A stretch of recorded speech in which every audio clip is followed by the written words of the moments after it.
সুগন্ধি ভরা গ্রামের গল্পের সেরা। তো বন্ধুরা, তোমরা সবাই কেমন আছো? আশা করি তোমরা সবাই ভালো আছো। তো বন্ধুরা, আজকে তোমাদেরকে দেখাবো, এই যে এখন চারিদিকে দেখো সোনালি ধানে ভর্তি হয়ে গেছে। চারিদিকে শুধু সোনালি ধান আর সোনালি ধান। তো এই ধানগুলোকে কাটতে যাব, আমাদের ধান ক্ষেতের কাছে আছে। তো আজকে ধান কাটতে যাচ্ছি, হাতে কেচতে আছে, জল বোতল আছে। তো আজকের ব্লগটা দেখলে তোমাদের মনটা অটোমেটিক পুরো ভালো হয়ে যাবে। বন্ধুরা, এই যে দেখো, এটা আমাদের ক্ষেত বটে। তো বন্ধুরা দেখছো, এইটা আমাদের ক্ষেত।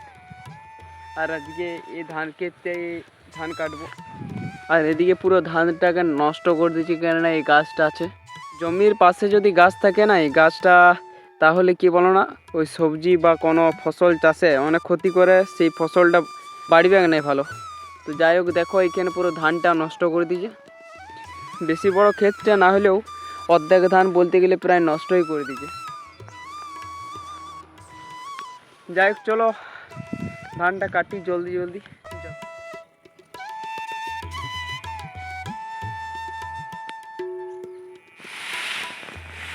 ঠাকুমা শোয়াচ্ছে না, এমনিভাবে ধানটাকে বেশি ভালো করে শোয়ালে নাই, বেশি লয়, হালকা করে শোয়াই দিলে ধানটা কাটতে সুবিধে হবে।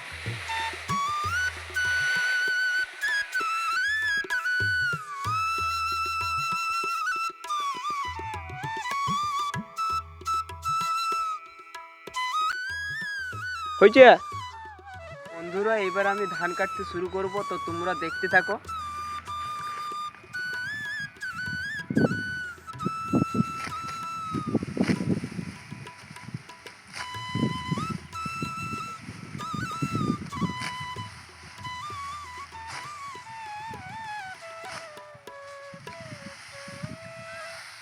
এদিকে গানগুলো করো, এদিকে এদিকে গানগুলো করো। ভালো লাগে, ভালো লাগে। এটা লাগে, এটা লাগে, এটা লাগে গড়িও।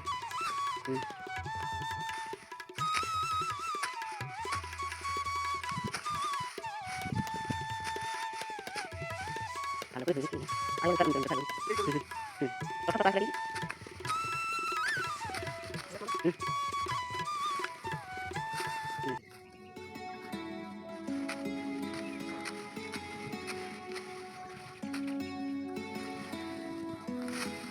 এটা কথা চাই দিতে।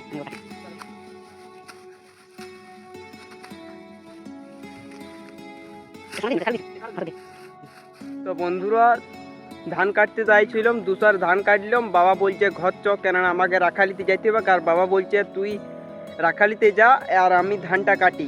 এই যে দেখো, এদিকে একসার কাটিছি।